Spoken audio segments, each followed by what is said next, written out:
মসজিদে এক কাতার টাইলস দিয়া দিছে উনি, কেউ নামাজ টামাজ দিয়ে আপনি পড়েন না, এক কাতার টাইলস দিছি না, এক কাতার টাইলস ওনারে বেহেস্ত দিয়া দিবে। বিষয়টা তো এটাই, এক কাতার টাইলস ওনারে কি দিবে? বেহেস্ত দিয়া দিবে। বেহেস্ত মামুর বাড়ি, দাদার বাড়ি, বেহেস্ত বললে হয়ে যায়? বেহেস্ত তো এটা খামখেয়ালি একটা বিষয় না, এত সহজে পাওয়া যাবে না। এজন্য প্রিয় ভাইরা, গুনাহ যতই হোক না কেন রব্বুল আলামিন কিন্তু মাফ করার জন্য বসে আছেন। প্রতিদিন শেষ রাতে আল্লাহ রব্বুল আলামিন প্রথম আসমানে নাইমা আসে আর বান্দাদেরকে ডাক দিয়া বলে, আলা মিন মুস্তাগফির ফাগফির লাহ, এই বান্দা গুনাহ করেছ, আমার কাছে আসো, আমি আল্লাহ মাফ করে দিব। অভাবে আছো, লাগবে রিজিকের ফয়সালা, আমি আল্লাহ তাআলা তোমাকে দিয়ে দিব। যেই কোনো সমস্যায় থাকো না কেন, আমি আল্লাহর কাছে আসো, আমি আল্লাহ তাআলা তোমাকে মাফ করে দিব। বলেন সুবহানাল্লাহ। ঐতিহ্যবাহী কাপাসতলা যুব সমাজ ও প্রবাসীদের উদ্যোগে আয়োজিত আজকের এই ওয়াজ ও দোয়ার মাহফিলের সম্মানিত প্রধান মেহমান, সুপ্রসিদ্ধ আলেমে দ্বীন হযরত মাওলানা আতিকুর রহমান আশরাফি সাহেব, উপস্থিত আজকের এই মাহফিলের সম্মানিত সভাপতি সাহেব সহ ওলামায়ে কেরাম, যুবক ভাইয়েরা, বৃদ্ধ বাবাজিরা, পর্দার অন্তরালে অবস্থানরত সম্মানিত মা ও বোনেরা, রব্বুল আলামিন আমাদেরকে অত্যন্ত দয়া মায়া করে আজকের এই মাহফিলে আসার বসার তৌফিক দিয়েছেন, কিছু কথা বলার এবং শোনার তৌফিক দিয়েছেন। এজন্য সকলে দিল থেকে শুকরিয়া আদায় করি আলহামদুলিল্লাহ। একদম অল্প সময়ে একটা বিষয় আমি আপনাদেরকে বুঝাইতে চাই, যেই বিষয়টা আমার বেশি প্রয়োজন। সেই বিষয়টা হচ্ছে তাওবা সম্পর্কে আমি আপনাদের সামনে কিছু কথা বলবো ইনশাআল্লাহ। আল্লাহ পাক তৌফিক দান করেন। প্রিয় ভাইয়েরা, প্রত্যেকের মা আছে, বাবা আছে, আবার অনেকের মা নাই, বাবা আছে, বাবা নাই, মা আছে, অনেকের মাও নাই, বাবাও নাই।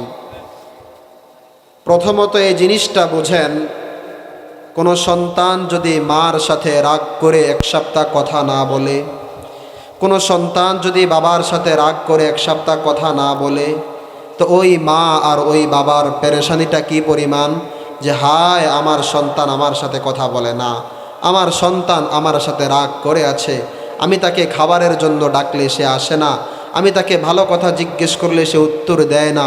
পেরেশানিটা কত! মাত্র কিন্তু এক সপ্তাহ।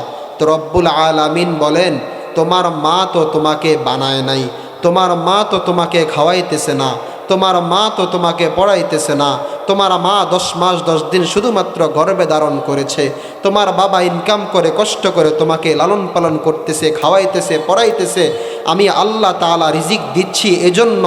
তো ওই মার সাথে এক সপ্তাহ কথা না বললে মা বাবা যদি এত কষ্ট পায়, এত দুঃখ পায়, তো রব্বুল আলামিন যিনি আমাকে বানাইলেন, আপনাদেরকে বানাইলেন, যিনি আমার চোখ দান করলেন, আমার কান দান করলেন, আমার হাত দান করলেন, আমাকে ইসলাম ধর্ম গ্রহণ করার তৌফিক দান করেছেন, আমাকে মুসলমান বানিয়েছেন, একজন মানুষ বানিয়েছেন, আশরাফুল মাখলুকাতের মধ্যে সর্বশ্রেষ্ঠ মাখলুক, ওই রব্বুল আলামিনের সাথে যে আজকে 3 বছর, আজকে 30 বছর, 60 বছরের বয়সের একজন মানুষ রাগ করে ফজরের নামাজ পড়ে না, তো রব্বুল আলামিনের কেমন কষ্ট লাগে বলেন তো?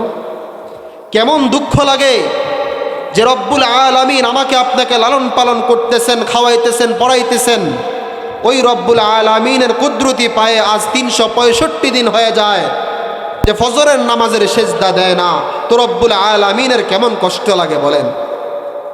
আল্লাহ পাক রব্বুল আলামিন বলেন, যার চোখ থাকার পরে আমি আল্লাহ তাআলার কালাম সে দেখে না, যার দিল থাকার পরে আমি আল্লাহ তাআলাকে নিয়ে আমার বান্দা ভাবে না, যার কান থাকার পরে আমি আল্লাহ তাআলার কোরআনের কথা শোনে না, মাহফিলকে অবজ্ঞা করে চা দোকানে বসে বসে আড্ডা দেয়, মাহফিলকে অবজ্ঞা করে এই যে মেলা বসছে মেলায় বসে বসে আড্ডা দেয়, তো রব্বুল আলামিন বলে তারা মানুষ হতে পারে না।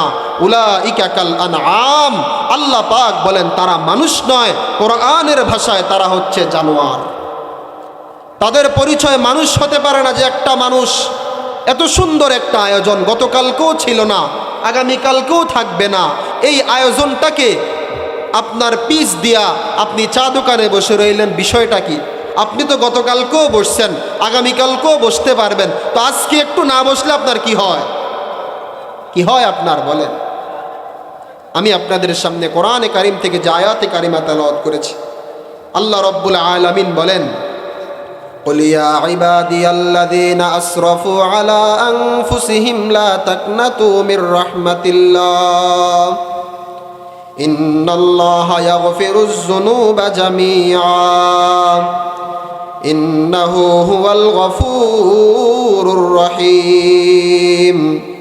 রব্বুল আলামিন তার প্রিয় বান্দা, তার প্রিয় ব্যক্তি, তার প্রিয় বন্ধু আকায়ে নামদার মদিনাহ কা তাজদার মুহাম্মদুর রাসূলুল্লাহ সাল্লাল্লাহু আলাইহি ওয়াসাল্লামকে বলেন, হে আমার বান্দাগণ, ওই আমার সেই বান্দাগণ যারা নিজেদের প্রতি অতিরিক্ত সীমা লঙ্ঘন করে ফেলেছে, এমন গুনাহ করছে, এত পরিমাণ গুনাহ করছে, গুনাহে লজ্জিত হয়ে তারা আজকে আমার রহমত থেকে নৈরাশ হয়ে যাচ্ছে। তারা ভাবতেছে আল্লাহ তাআলা আমাকে মাফ করবে কিনা, তারা ভাবতেছে আল্লাহ তাআলা আমাকে ক্ষমা করবে কিনা। আল্লাহ রব্বুল আলামিন তাদের ব্যাপারে বলেন, লা তাকুনাতু মির রাহমাতিল্লাহ, বান্দা আমি আল্লাহ তাআলার রহমত থেকে তোমরা নৈরাশ হয়ে যেও না। আমি আল্লাহ তাআলা রহমান, আমি আল্লাহ তাআলা রহিম, আমি ক্ষমাকারী। রব্বুল আলামিন বলেন, 70 বছরের গুনাহ যদি তোমার থাকে, ওই 70 বছরের গুনাহ এক পাশে রাখো, আর আমার রহমতের এক ফোঁটা রহমতের আশা নিয়া হইলেও আমি আল্লাহ তাআলার হাত সামনে 2 ফোঁটা চোখের পানি ছেড়ে দাও আর কান্না করো, আমি আল্লাহ তাআলা জীবনের সমস্ত গুনাহ মাফ করে দেব। সুবহানাল্লাহ। আচ্ছা, তওবা করলে একজন ব্যক্তি কেমন হয়? নবীজি সাল্লাল্লাহু আলাইহি ওয়াসাল্লাম বলেন, আত্তাইবু মিনাজ যামবি কামাল লা যামবা লাহু। নবীজি সাল্লাল্লাহু আলাইহি ওয়াসাল্লাম বলেন, যে ব্যক্তি গুনাহ থেকে তওবা করে সে এমন যে তার যেন কোনো গুনাহই ছিল না। সুবহানাল্লাহ। তাহলে গুনাহ আমি আর আপনি কি পরিমাণ করছি, আমি আমাকে দিয়ে বলি, আমার জীবনে এমন কোনো মুহূর্ত বাকি নাই যে আমি গুনাহ করি নাই। এক ওয়াক্ত নামাজ ঠিক নাই, যদিও পড়ি মনের মধ্যে রিয়া চলে আসে, হায় আমার নামাজ দেখে কেউ যদি আমাকে নামাজি বলে তো নামাজ শেষ। দান করলাম, রিয়া যদি চলে আসে আমি দান করছি, তা আপনার দান শেষ। মসজিদে এক কাতার টাইলস দিয়া দিছে উনি, কেউ নামাজ টামাজ দিয়ে আপনি পড়েন না, এক কাতার টাইলস দিছি না, এক কাতার টাইলস ওনারে বেহেস্ত দিয়া দিবে। বিষয়টা তো এটাই, এক কাতার টাইলস ওনারে কি দিবে? বেহেস্ত দিয়া দিবে। বেহেস্ত মামুর বাড়ি, দাদার বাড়ি, বেহেস্ত বললে হয়ে যায়? বেহেস্ত তো এটা খামখেয়ালি একটা বিষয় না, এত সহজে পাওয়া যাবে না। এজন্য প্রিয় ভাইরা, গুনাহ যতই হোক না কেন রব্বুল আলামিন কিন্তু মাফ করার জন্য বসে আছেন। প্রতিদিন শেষ রাতে আল্লাহ রব্বুল আলামিন প্রথম আসমানে নাইমা আসে আর বান্দাদেরকে ডাক দিয়া বলে, আলা মিন মুস্তাগফির ফাগফির লাহ, এই বান্দা গুনাহ করেছ, আমার কাছে আসো, আমি আল্লাহ মাফ করে দিব। অভাবে আছো, লাগবে রিজিকের ফয়সালা, আমি আল্লাহ তাআলা তোমাকে দিয়ে দিব। যেই কোনো সমস্যায় থাকো না কেন, আমি আল্লাহর কাছে আসো, আমি আল্লাহ তাআলা তোমাকে মাফ করে দিব। বলেন সুবহানাল্লাহ। প্রিয় ভাইরা আমার, বান্দা যখন গুনাহ বাদ দিয়া আল্লাহর কোনো বান্দা যদি আল্লাহর দিকে ফিরে আসে, আল্লাহর কোনো বান্দা যদি বুঝতে পারে যে হায় জীবনে কত গুনাহ করছি, এই গুনাহগুলো আমাকে ভাবাইতেছে, আমাকে কাঁদাইতেছে, আমার কাছে কষ্ট লাগতেছে, আল্লাহ পাক রব্বুল আলামিন বলেন, এমন কোনো বান্দা যদি আমি আল্লাহ তাআলার কাছে ক্ষমা চায়, আমি আল্লাহ তাআলার কাছে মাপ চায়, তো আল্লাহর কসম আল্লাহ পাক ভীষণ খুশি হন। আল্লাহ পাক ভীষণ খুশি হন। যেমন হারানো সন্তান যদি মার কাছে ফিরে আসে, হারানো সন্তান যদি বাবার কাছে ফিরে আসে, ওই মা বাবা যেমন খুশি হন, রব্বুল আলামিন বলেন, আমার কোনো বান্দা গুনাহ করতে করতে নিজের জীবনটাকে একদম কালো করে ফেলেছে, নিজের কলিজাটাকে একদম কালো করে ফেলেছে, বান্দা যত গুনাহ করো না কেন, আমি আল্লাহর কাছে মাপ চাও, তো আমি আল্লাহ তাআলা তোমাকে সাথে সাথে মাফ করে দেব। একজন গুনাহগার ব্যক্তি যখন আল্লাহর কাছে তওবা করে, একজন গুনাহগার ব্যক্তি যখন আল্লাহ তাআলার কাছে তওবা করে ফিরে আসে, তো আল্লাহ পাক রব্বুল আলামিন ফেরেশতাদেরকে বলেন, ফেরেশতারা আসমানকে সজ্জিত করো, জান্নাতকে সাজাও। তো ফেরেশতারা আসমান সাজায়, জান্নাতকে সাজায়। সাজানো শেষ হলে ফেরেশতারা আল্লাহ তাআলাকে বলে, আল্লাহ এই আসমান কেন সাজাইলেন, এই জান্নাত কেন সাজাইলেন? তখন আল্লাহ পাক রব্বুল আলামিন ফেরেশতাদেরকে ডাক দিয়া বলেন, আসলাহাল আব্দু মাওলাহু, আমার একজন হারানো বান্দা আমার কাছে ফিরে আসছে, আমার কাছে ফিরে আসছে। আমার একটা হারিয়ে যাওয়া বান্দা, যে নামাজ পড়তো না সে এখন নামাজের প্রতি ধাবিত হয়েছে। আমার একটা হারিয়ে যাওয়া বান্দা, যে জীবনভর সুদ খাইছে সে এখন সুদ থেকে ফিরে আসছে। আমার একজন হারিয়ে যাওয়া বান্দা, যে সারা জীবনভর বিড়ি আর সিগারেট খাইছে, চা দোকানে বসে আড্ডা দিছে, নর্তকীর নাচ দেখছে, ওই বান্দা এখন নিয়ত করছে যে মাওলা যা করছি তওবা করতেছি, আর করব না। তো আল্লাহ পাক বলেন, এজন্যই তো আমি আসমান সাজাইছি, এজন্যই তো আমি জান্নাতকে সাজাইছি, যে আমার বান্দাটা আমার কাছে চলে আসছে।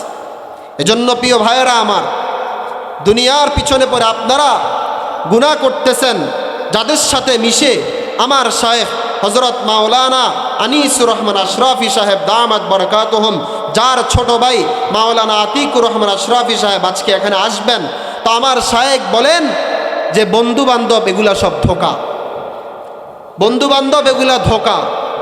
বন্ধু বান্ধব তোমারে বিড়ি ছাড়া কিছু দিবে না, নর্তকীর নাচ ছাড়া কিছু দিবে না, মোবাইলের অসভ্যতামি ছাড়া কিছু দিবে না।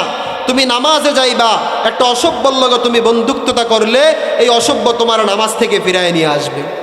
বলবে আরে নামাজ হুজুররা কত কথা, এই তো কি নামাজ রোজা, এই নামাজ রোজা দিয়ে আমার কি হবে?